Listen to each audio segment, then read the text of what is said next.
Little backstory, my aunt has always had a greedy streak ever since I was a kid. She is the type of person that will yell at a store employee because something that was advertised isn't in stock or not at that particular store or not on sale and has been banned from entering multiple stores. When my grandmother was on her deathbed, my aunt had talked her way into getting my grandmother to sign her on as an executor of the will and ended up taking everything and anything that had the most value. Fast forward. My uncle was my best friend. I always looked up to him as a kid. He was a truck driver, so he would be gone for a long time, and I remember one summer he even took me with him on the road. But sadly my uncle had cancer, and while he was in the hospital my aunt had tried to get him to assign her as an executor of his will. But since he was quick to pick up on what happened when my grandmother passed away, he hired a professional estate lawyer that would take care of everything. If you can imagine, my aunt was not very happy and was quick to throw out a sob story of how offended she was that her brother couldn't entrust her with an important task. This went on for 2 weeks. Even on his last day in hospice, she still brought it up, and was asked to leave by nurses. He passed away peacefully in 2011. Now I didn't know it at the time, but I quickly found out why my aunt was, so we were all asked to gather at my mom's home where the estate lawyer came to tell us who was getting what. So finally my time came on the list and I was surprised to have anything willed to me. What did my uncle will to me? Why, his rig and car, of course. My uncle's rig is a 2008 Lone Star International which was fully loaded. My uncle's car is a 1966 Chevelle SS. My first thought was, what in the hell am I going to do with a big rig? My aunt's first thought? Well, she didn't have a first thought. She just screamed and cussed at the lawyer, saying that I was too sick to have those things and didn't deserve them because I was his nephew and not his sister. The lawyer asked her to sit down and he would get to her. When my aunt sat down, she looked at me and said, "You're giving me the title to both of those," to which I laughed and said, "In your dreams maybe." The lawyer kept going down the list, and because my uncle was a legend, he put my aunt at the bottom of the list and said, to quote, "To my sister I am leaving her my luckiest, most important dollar, because all present at this meeting will know she needs it most," and then was handed the dirtiest looking Canadian $1 coin which was sealed in a block of acrylic. Myself, my dad and my other uncles nearly wet ourselves laughing. My aunt, however, didn't find it that funny and instead went into another tirade on how this was unfair and saying she didn't have anything to hold on that was his. The day passed and then the nightmare began. My aunt would call over and over asking about the truck, wanting to buy the car, if I was going to sell the truck, if I was going to sell the car, all to which I said no. Things got worse when my aunt started saying that she wanted her car and she had someone that wanted to buy our truck. At this point I got extremely irritated and said, "It's not your car, it's my car, and my car is staying with me, and it's not our truck, it's my truck, and no one is buying it." A week later I woke up and heard something, so I went to investigate, and there was a tow truck in the driveway. I quickly told the tow truck driver, who was a friend of my aunt, that if he so much as put a hand on that Chevelle I would have him arrested for trespassing and grand theft, and then proceeded to call the police.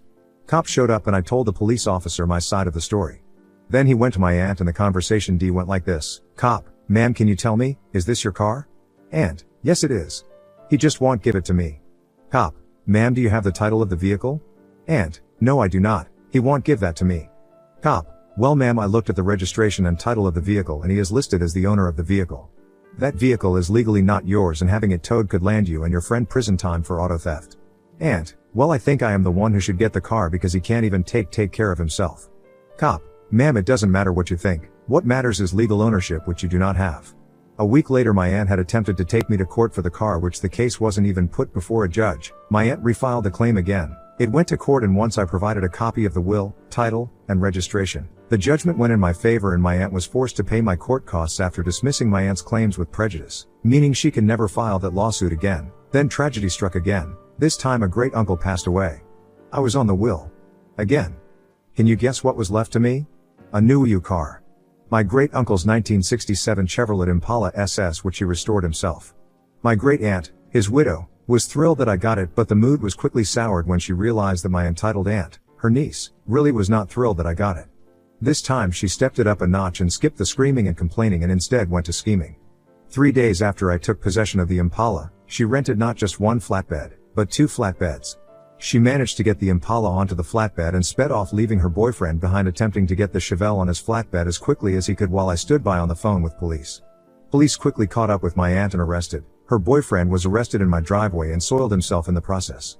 Her and her boyfriend both were hit for 2 counts of motor vehicle theft. Both were charged and found guilty and sentenced to 2 years and 2 days in jail. End points. I haven't spoken to or heard from my aunt since she got out of prison, and I have no desire to. Before she was released from jail I filed a restraining order against her and it has stood since then, but the last I heard, she is still screaming at store employees, complaining about money and asking about me and the vehicles. I still am the owner of all 3 vehicles, the Chevelle, the Impala, and the Lone Star International, and don't plan on selling any of them. I repair and build computers for a living, but more and more I have been getting into auto repair as a hobby. As I do live in Canada, I do not drive the Impala or Chevelle during winter months, but every year I always take my great aunt, who is now 96 years old, to A&W to get a burger, onion rings and an ice-cold root beer in the Impala, which is something my great uncle did for her since he got the Impala in 1970.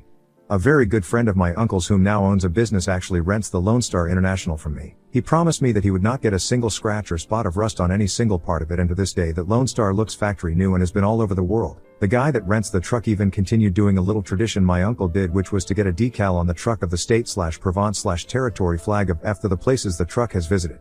It currently has 31 state decals and 3 province decals on it. My great aunt isn't in great health, and she has told me that she put me in her will so that I will get her cars, which are 2 of my great uncle's first cars, originally left to her in the will, which are a 1958 Chevrolet Impala and 1957 Plymouth Belvedere Fury, which is my favorite car. I saw the movie Christine when I was 6 years old in 1996. Ever since I love the car, because she knows that I will take care of it and park it right beside the 67 Impala SS. I can already imagine the fallout that I'm going to get for that, so there may even be another post, though I really do hope there is not. Thank you for reading, and I hope you have a great day/evening. Update 1. EA equals entitled Aunt GA equals great aunt. So I'm not really sure how this is actually done or if I'm doing this right. I looked everywhere and information is kind of limited, so we'll just jump to it. Quite a few things have changed. So to start, GA is doing much better medically and she is looking forward to her 97th birthday. I was actually inspired to make this update because I just recently took her for our usual A&W trip, which she loved. Her mind was also blown that now A&W sells frozen root beer, which had me laughing for about 15 minutes straight because she couldn't understand why someone would want a block of root beer. I had to order one and show her that it's like a icy or a Slurpee from 7-Eleven. Turns out before he passed away, my great uncle was working on restoring his 1958 Nash Metro, which I think is moderately terrifying because if you crash, that steering column is going to go right through you and you are going to go through whatever car you crash into, since that thing is a little tank. GA really doesn't want to hear about the Fury or the Nash anymore, so she gave me the title to the Fury. My cousin really wanted the Nash, which my aunt obliged him, and I'm not even disappointed because I think that thing is ugly as sin. EA found out about it and threw a fit, was on her way to my house, but without me even knowing this took place. I was surprised to find out that my mom had actually called police, and police had called her, EA, to tell her that if she set foot on my property then that would violate the protection order and she would be charged, and so she had best stop the car, turn around and head home. Well, she couldn't get the Plymouth Fury, but by golly she was going to try to get that Nash Metro. My cousin had called me and told me that she actually went to his house, under the pretense of a pleasant visit, and said that the visit went nicely for maybe an hour, and then suddenly the golem switch was flipped and she started listing off reasons as to why he needs to give her the Nash, such as, when she was little she would ride in the Nash, she deserved it, LOL, he wouldn't take care of it, also LOL because he has a 66 Pontiac GTO that I have been trying to buy off of him for 7 years. It would be much safer at her place, despite the fact that he lives about 20 miles from where I live in the middle of nowhere. All of these did not faze my cousin, and instead he told her to get out of his house after citing the reason of how it was kinda his dad's car. He had to deal with her pestering him for around 7 months, and then he finally just blocked any form of contact with her. She hasn't tried anything since. GA then went on to sell the farm, which upset EA even more because that's one more thing she can't have, and it is even in the will that my cousin and I retain the vehicles at all times, and now my cousin gets the house in town, which was changed from EA to my cousin, and so the dust is settled now and things are all good. Now some pretty good things have come out of this. So number 1 is when I found out that my mom was the one that called the police on my aunt. That led me to talk to my mom for the first time in 5 or 6 years, and now we are on speaking terms. I also have a much better relationship with my cousin since we were never really that close to each other to begin with, and he was blown away at the fact that I have a full-on machine shop on my property, so on weekends we will be in the shop talking, and he has been helping me with my project. My project is, I found a Lincoln Continental MK3, and ever since I was a kid it's been a dream to have the car from the movie. Well, the car. So we have started chopping the crap out of it and making everything by hand to get it looking perfect. The Impala, Chevelle and Lone Star are all doing great. The Lone Star had a bit of a hiccup and the entire transmission and engine needed to be replaced, but Lone Star actually said that the engine should have been replaced long ago, so that all got done and signed off on, along with a new hitch plate being installed on it. My uncle's friend still rents the Lone Star from me for his business, and he even got a custom decal put on the trailer for it of a chicken hawk. My uncle's nickname was Chicken Hawk, and now has 42 state decals on it, up from 31, and 6 provincial decals, up from 3. Me and my cousin both got invited to a car club because we were at a recent car show. A friend of ours had recent dealings with this car club. They gave him some of the money needed to restore a 1951 Studebaker Woody, and once the car was complete they actually had taken him to court to get the car, which now sits in their showroom. So me and my cousin asked them when our friend is going to get his Studebaker back, and then I said that I don't associate with people that have zero moral fiber. We are now working towards getting him his car back, since legally the people in the car club can't so much as sit in the car without our friend's permission. Since nothing was in writing, he has to pay the car club back but won't get the car back until he has paid the car club because his lawyer was an idiot. Before I forget, EA has actually had to come out of retirement, and now both her and her boyfriend are forced to go back to work since they ran out of money pretty quick. As it turns out, having multiple homes and going on vacation 2 and 3 times per year drains your bank account pretty darn quick. So yeah. That's about it. 5 a.m. so it's time to get to work. Hope everyone out there has a good day/evening, and thank you for your time. Update 2. So I really never thought I would be touching this topic again, but surprise. I am back. Fuck my life. So let's just jump right into it. This time we only have 2 characters, which will be entitled Aunt, EA, and Uncle. Uncle, here we go. So for those who have seen the last post, I have recently gotten onto speaking terms with some more members of my mother's side of the family, one of which being my uncle. I do need to put a little backstory in here on my uncle before we begin. So my uncle was paying EA for a house she owned. They have a written agreement which is almost like a rent-to-own agreement, so my uncle has been paying EA an inflated sum of money for 3 years in total, of which when that sum hit $64,000, that was it. The house was then given to my uncle. I will say it again. This is in writing now. A few years ago my uncle got into a car accident which was by no means his fault. He was actually hit by a bus driver who was intoxicated at the time, and because of that he got a very large settlement. Because of that accident my uncle broke both of his legs, so he gave EA his bank card and she was using that to do things such as pay his bills and get groceries for him. Now here is where the problems begin. EA and my uncle got into an argument. She kicked him out of the house and refuses to refund him the money he gave her. I also looked at the numbers for the settlement my uncle got.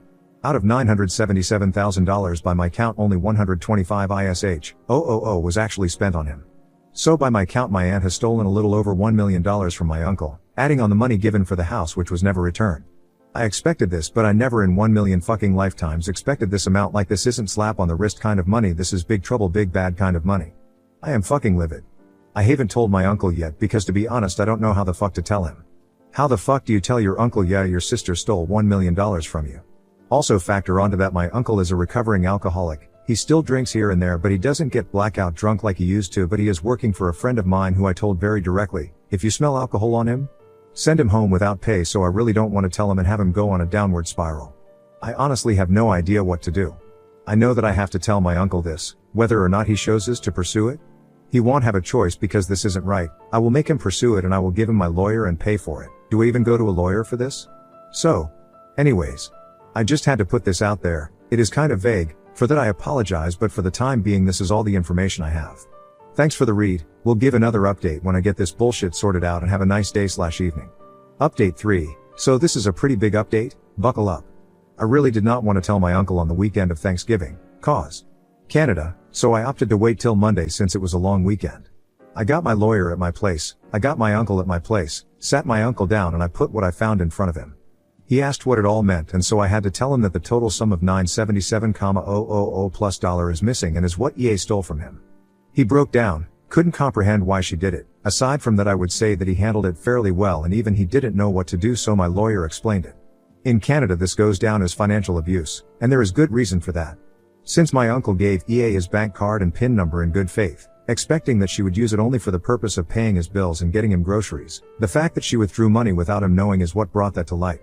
Now, financial abuse in Canada is a federal crime. The fact that the money she took was a settlement? That makes it even worse.